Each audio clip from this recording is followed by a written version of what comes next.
मैं माननीय प्रधानमंत्री जी से विनम्रता पूर्वक निवेदन करूंगा कि वे इस सभा को अपने विचारों से अनुग्रहित करने की कृपा करें। माननीय प्रधानमंत्री जी।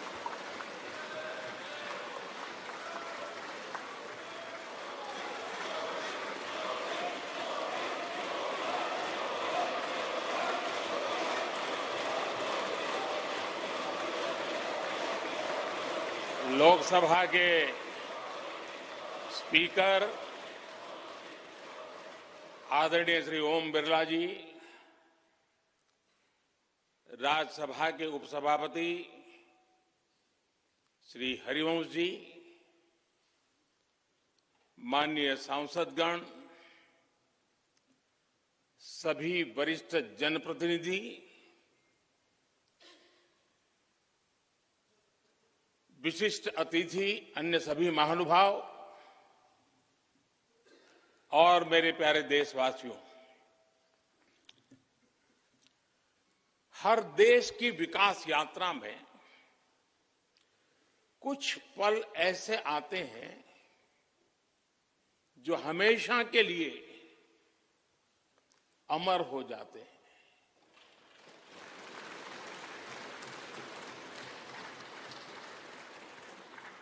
कुछ तारीखें समय के ललाट पर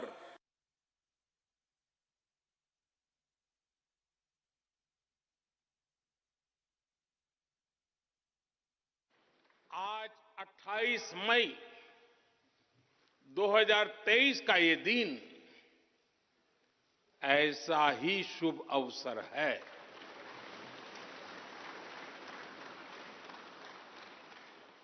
देश आजादी के 75 वर्ष होने पर अमृत महोत्सव मना रहा है। इस अमृत महोत्सव में भारत के लोगों ने देशवासियों को भारतीय लोकतंत्र के इस स्वर्णिम क्षण की बहुत बहुत बधाई देता हूं।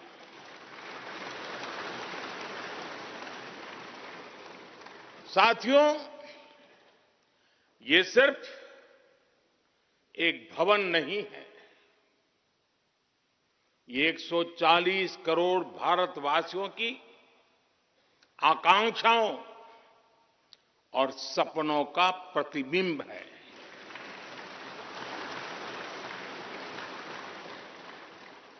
ये विश्व को भारत के दृढ़ संकल्प का संदेश देता हमारे लोकतंत्र का मंदिर है।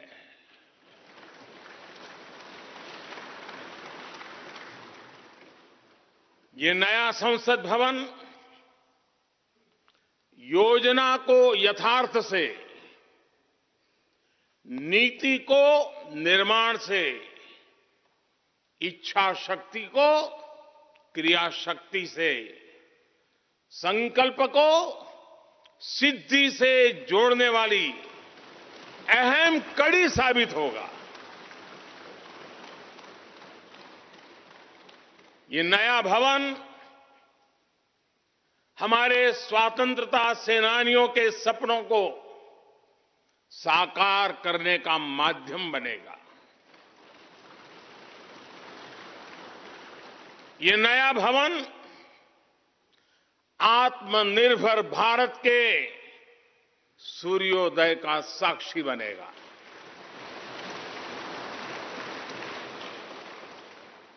ये नया भवन विकसित भारत के संकल्पों की सिद्धि होते हुए देखेगा। ये नया भवन नूतन और पुरातन के सह अस्तित्व का भी आदर्श है। साथियों, नए रास्तों पर चलकर ही नए प्रतिमान गढ़े जाते हैं।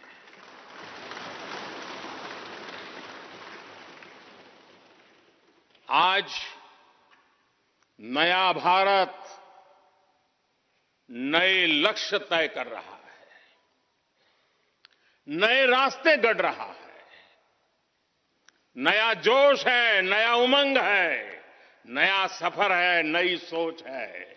दिशा नई है, दृष्टि नई है, संकल्प नया है, विश्वास नया है।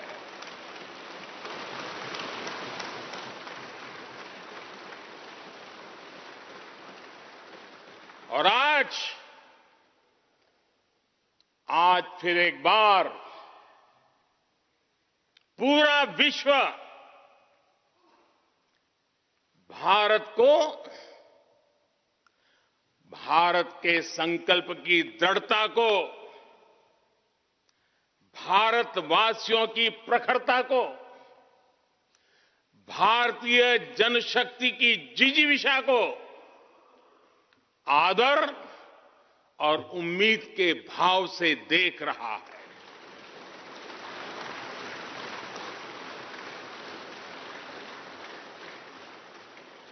जब भारत आगे बढ़ता है तो विश्व आगे बढ़ता है।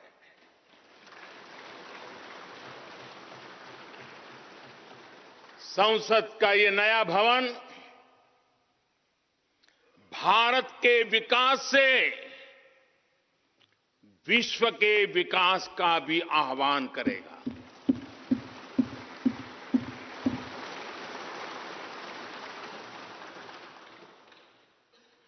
साथियों, आज इस ऐतिहासिक अवसर पर कुछ देर पहले संसद की इस नई इमारत में पवित्र सेंगोल की भी स्थापना हुई है।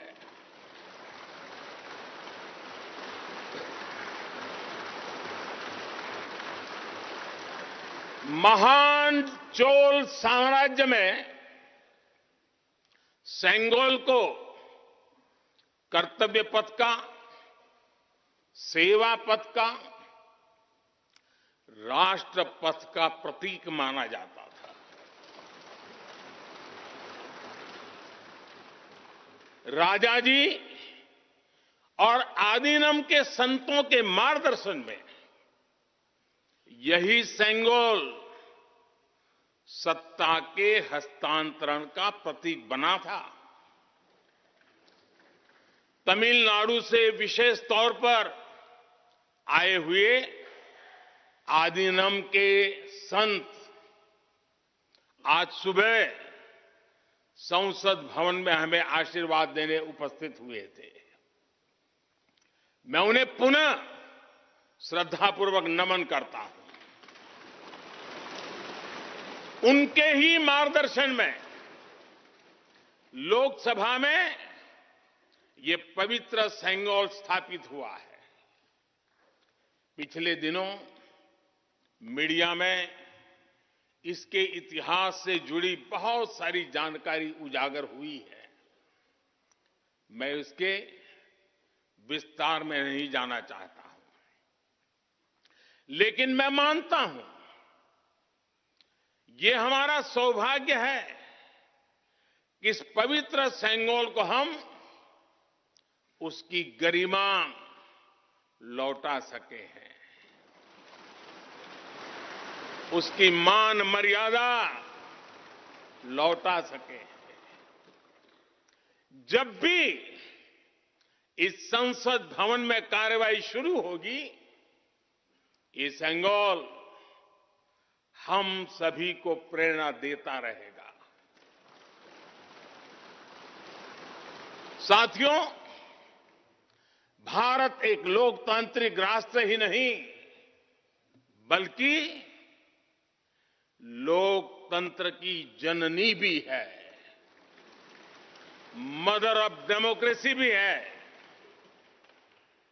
भारत आज वैश्विक लोकतंत्र का भी बहुत बड़ा आधार है। लोकतंत्र हमारे लिए सिर्फ एक व्यवस्था नहीं, एक संस्कार है, एक विचार है, एक परंपरा है।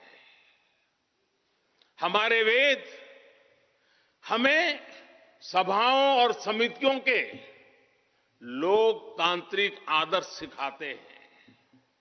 महाभारत जैसे ग्रंथों में गणों और गणतंत्रों की व्यवस्था का उल्लेख मिलता है। हमने वैशाली जैसे गणतंत्रों को जीकर दिखाया है। हमने भगवान बसवेश्वर के अनुभव मंटपा को अपना गौरव माना है। तमिलनाडु में मिला 900 ईस्वी का शिलालेख आज भी हर किसी को हैरान कर देता है।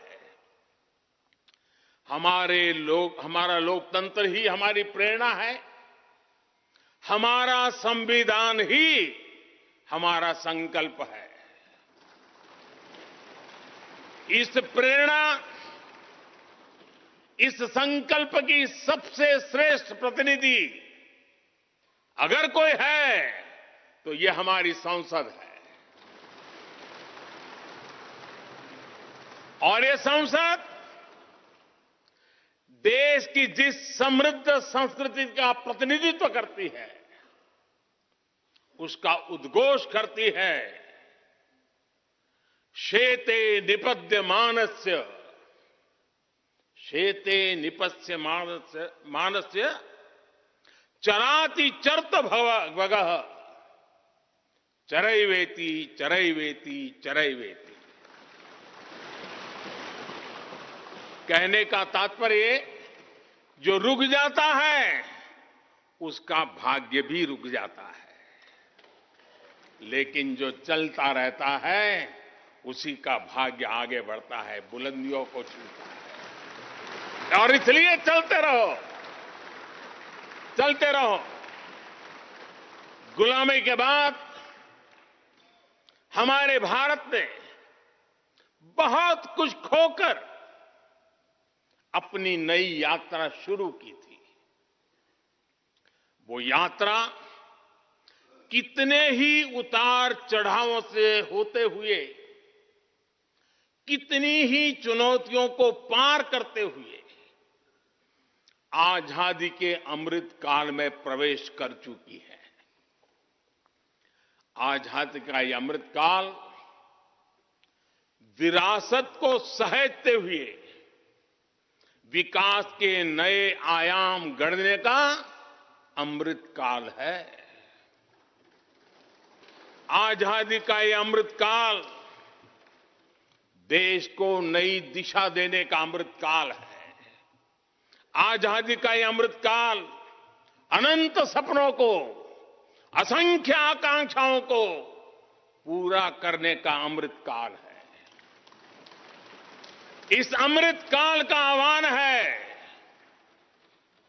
इस अमृत काल का आह्वान है मुक्त मातृभूमि को, मुक्त मातृभूमि को नवीन प्राण चाहिए, नवीन पर्व के लिए नवीन प्राण चाहिए। मुक्त गीत हो रहा, मुक्त गीत हो रहा नवीन राग चाहिए, नवीन पर्व के लिए नवीन प्राण चाहिए।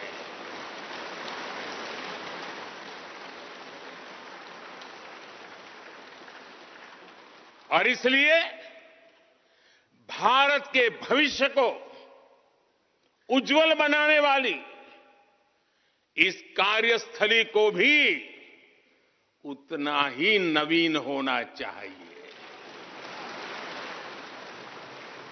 आधुनिक होना चाहिए। साथियों, एक समय था जब भारत दुनिया के सबसे समृद्ध और वैभवशाली राष्ट्रों में गिना जाता था। भारत के नगरों से लेकर महलों तक, भारत के मंदिरों से लेकर मूर्तियों तक, भारत का वास्तु भारत की विशेषज्ञता का उद्घोष करता था। सिंधु सभ्यता के नगर नियोजन से लेकर मौर्यकालीन स्तंभों और स्तूपों तक, चोल शासकों के बनाए भव्य मंदिरों से लेकर जलाशयों और बड़े बांधों तक भारत का कौशल विश्व भर से आने वाले यात्रियों को हैरान कर देता था। लेकिन सैकड़ों साल की गुलामी ने हमसे हमारा ये गौरव छीन लिया। एक ऐसा भी समय आ गया जब हम दूसरे देशों में हुए निर्माण को देखकर मुग्ध होने लग गए। 21वीं सदी का नया भारत बुलंद हौसले से भरा हुआ भारत अब गुलामी की उस सोच को पीछे छोड़ रहा है। आज भारत प्राचीन कला की उस गौरवशाली धारा को एक बार फिर अपनी तरफ मोड़ रहा है और संसद की ये नई इमारत इस प्रयास का जीवंत प्रतीक बनी है। आज नए संसद भवन को देखकर हर भारतीय गौरव से भरा हुआ है। इस भवन में विरासत भी है, वास्तु भी है, इसमें कला भी है, कौशल भी है, इसमें संस्कृति भी है और संविधान के स्वर भी है। आप देख रहे हैं कि लोकसभा का आंतरिक हिस्सा, यहां भी देखिए, यहां भी देखिए, राष्ट्रीय पक्षी मोर पर आधारित है। राज्यसभा का आंतरिक हिस्सा राष्ट्रीय फूल कमल पर आधारित है और संसद के प्रांगण में हमारा राष्ट्रीय वृक्ष बरगद भी है। हमारे देश के अलग अलग हिस्सों की जो विविधता है, इस नए भवन ने उन सबको समाहित किया है। इसमें राजस्थान से लाए गए ग्रेनाइट और बलुआ पत्थर लगाए गए हैं। ये जो लकड़ी का काम आप देख रहे हैं ना, वो महाराष्ट्र से आई है। यूपी में भदोही के कारीगरों ने इसके लिए अपने हाथ से कालीनों को बुना है।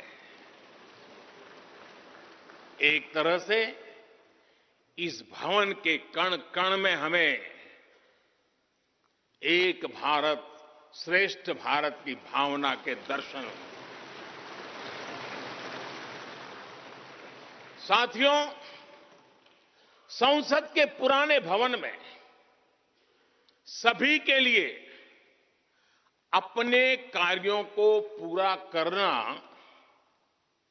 कितना मुश्किल हो रहा था, ये हम सभी जानते हैं। टेक्नोलॉजी से जुड़ी समस्याएं थी, बैठने की जगह से जुड़ी चुनौती थी। इसलिए ही बीते 1.5-2 दशकों से ये चर्चा लगातार हो रही थी कि देश को एक नए संसद भवन की आवश्यकता है। और हमें ये भी देखना होगा कि आने वाले समय में सीटों की संख्या बढ़ेगी, सांसदों की संख्या बढ़ेगी, वो लोग कहां बैठते हैं? और इसलिए ये समय की मांग थी कि संसद की नई इमारत का निर्माण किया जाए। और मुझे खुशी है कि भव्य इमारत आधुनिक सुविधाओं से पूरी तरह लैस है।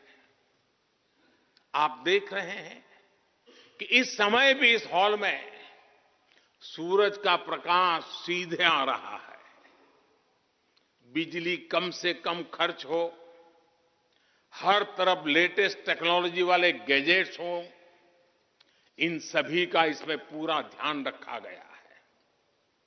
साथियों, आज सुबह ही मैं इस संसद भवन को बनाने वाले श्रमिकों के एक समूह से मिला हूं। इस संसद भवन ने करीब 60,000 श्रमिकों को रोजगार देने का भी काम किया है। उन्होंने इस नई इमारत के लिए अपना पसीना बहाया है। मुझे खुशी है कि इनके श्रम को समर्पित एक डिजिटल गैलरी भी संसद में बनाई गई है और विश्व में शायद ये पहली बार हुआ होगा।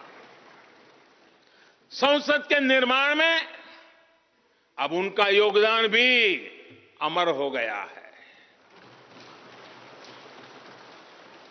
साथियों, कोई भी एक्सपर्ट अगर पिछले 9 वर्षों का आकलन करे तो पाएगा कि ये 9 साल भारत में नव निर्माण के रहे हैं, गरीब कल्याण के रहे हैं। आज हमें संसद की नई इमारत के निर्माण का गर्व है, तो मुझे पिछले 9 साल में गरीबों के 4 करोड़ घर बनने का भी संतोष है। आज जब हम इस भव्य इमारत को देखकर अपना सर ऊंचा कर रहे हैं, तो मुझे पिछले 9 साल में बने 11 करोड़ शौचालयों का भी संतोष है, जिन्होंने महिलाओं की गरिमा की रक्षा की, उनका सर ऊंचा कर दिया। आज जब हम इस संसद भवन में सुविधाओं की बात कर रहे हैं, तो मुझे संतोष है कि पिछले 9 साल में हमने गांवों को जोड़ने के लिए 4 लाख किलोमीटर से भी ज्यादा सड़कों का निर्माण किया। आज जब हम इस इको फ्रेंडली इमारत को देखकर खुश हैं, तो मुझे संतोष है कि हमने पानी की एक एक बूंद बचाने के लिए 50,000 से ज्यादा अमृत सरोवरों का निर्माण किया है।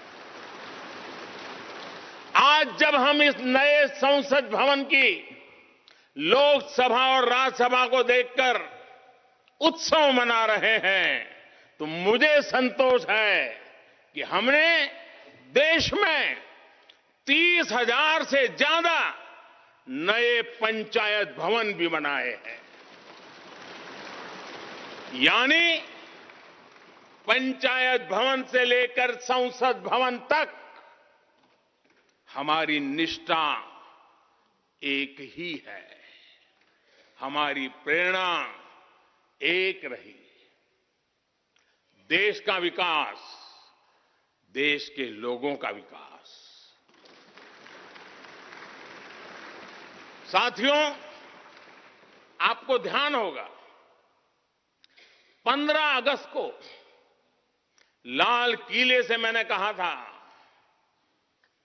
यही समय है, सही समय है।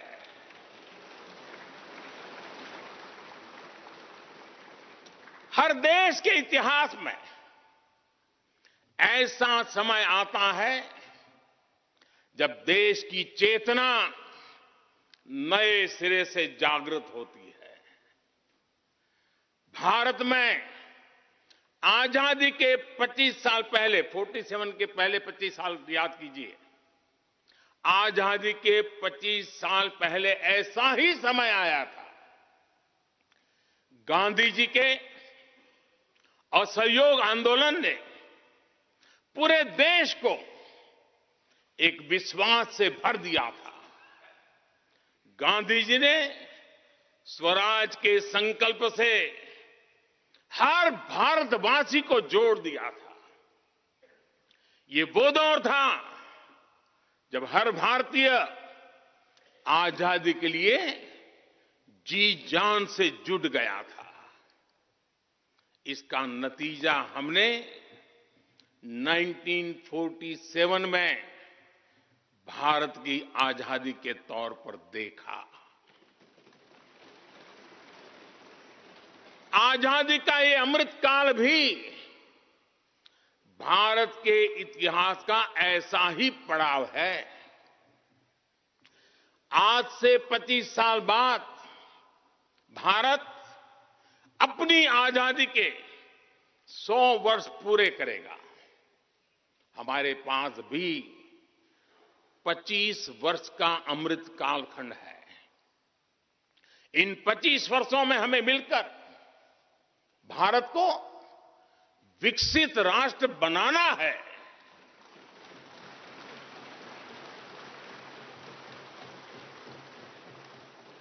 लक्ष्य बड़ा है, लक्ष्य कठिन भी है, लेकिन हर देशवासी को आज इसके लिए जी जान से जुटना ही है।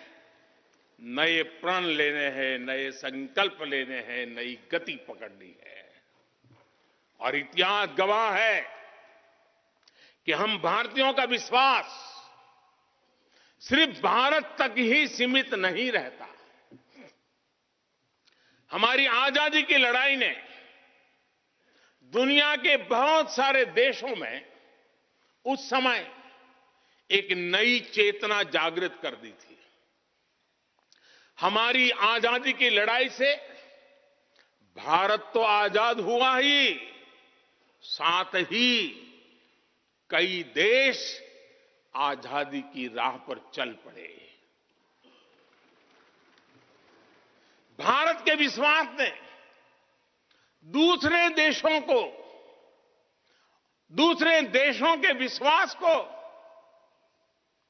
सहारा दिया था। और इसलिए भारत जैसा विविधता से भरा देश, इतनी बड़ी आबादी वाला देश, इतनी सारी चुनौतियों से लड़ने वाला देश जब एक विश्वास के साथ आगे बढ़ता है तो इससे दुनिया के अनेक देशों को प्रेरणा भी मिलती है। भारत की हर सफलता आने वाले दिनों में दुनिया के अलग अलग भूभाग में अलग अलग देशों की सफलता के रूप में प्रेरणा का कारण बनने वाली है। आज यदि भारत तेजी से गरीबी दूर करता है तो ये कई देशों को गरीबी से बाहर आने की प्रेरणा भी देता है। भारत का विकसित होने का संकल्प कई और देशों का संबल बनेगा। इसलिए भारत की जिम्मेदारी और बड़ी हो जाती है। और साथियों, सफलता की पहली शर्त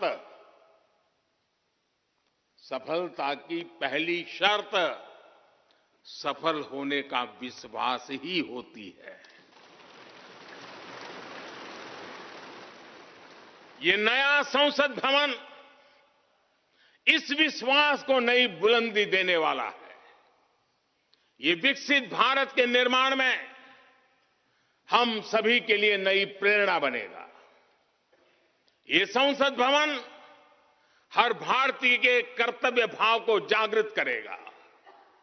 मुझे विश्वास है इस संसद में जो जनप्रतिनिधि बैठेंगे वे नई प्रेरणा के साथ लोकतंत्र को नई दिशा देने का प्रयास करेंगे।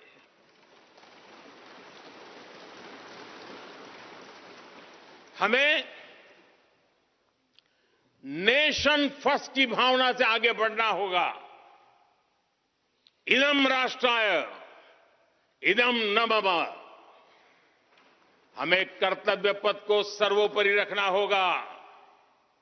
कर्तव्यमेव कर्तव्यम अकर्तव्यम न कर्तव्यम। हमें अपने व्यवहार से उदाहरण प्रस्तुत करना होगा। यद यदाचरति श्रेष्ठ तत्देव इतरो जनः। हमें निरंतर खुद में सुधार करते रहना होगा। उद्धरेत आत्मना आत्मानानम। हमें अपने नए रास्ते खुद बनाने होंगे। अपदीवो भवः। हमें खुद को खपाना होगा, तपाना होगा। तपसो ही परम नास्ति तपसा विंदते महत। हमें लोक कल्याण को ही अपना जीवन मंत्र बनाना होगा। लोकहितम मम करणीयम। जब संसद के इस नए भवन में हम अपने दायित्वों का ईमानदारी से निर्वहन करेंगे तो देशवासियों को भी नई प्रेरणा मिलेगी। साथियों, दुनिया के सबसे बड़े लोकतंत्र को यह नई संसद एक नई ऊर्जा और नई मजबूती प्रदान करेगी। हमारे श्रमिकों ने अपने पसीने से इस संसद भवन को इतना भव्य बना दिया है। अब हम सभी सांसदों का दायित्व है कि इसे अपने समर्पण से और ज्यादा दिव्य बनाएंगे।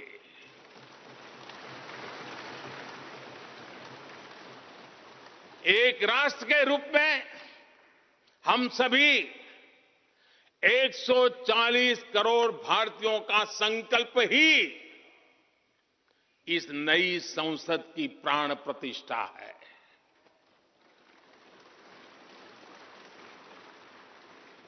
यहां होने वाला हर निर्णय आने वाली सदियों को सजाने संवारने वाला है। यहां होने वाला हर निर्णय आने वाली पीढ़ियों को सशक्त करने वाला होगा। यहां होने वाला हर निर्णय भारत के उज्ज्वल भविष्य का आधार बनेगा। गरीब, दलित, पिछड़ा, आदिवासी, दिव्यांग समाज के हर वंचित परिवार के सशक्तिकरण का, वंचितों को वरीयता का रास्ता यहीं से गुजरता है। इस नए संसद भवन की हर ईंट, हर दीवार, इसका कण कण गरीब के कल्याण के लिए समर्पित है।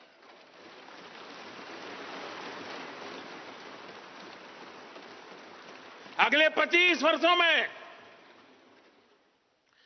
संसद के इस नए भवन में बनने वाले नए कानून भारत को विकसित भारत बनाएंगे। इस संसद में बनने वाले कानून भारत को गरीबी से बाहर निकालने में मदद करेंगे। इस संसद में बनने वाले कानून देश के युवाओं के लिए, महिलाओं के लिए नए अवसरों का निर्माण करेंगे। मुझे विश्वास है संसद का यह नया भवन नए भारत के सृजन का आधार बनेगा। एक समृद्ध, सशक्त और विकसित भारत नीति, न्याय, सत्य, मर्यादा और कर्तव्य पथ पर और सशक्त होकर चलने वाला भारत। मैं समस्त भारतवासियों को नए संसद भवन की फिर से बहुत बहुत बधाई देता हूं। धन्यवाद।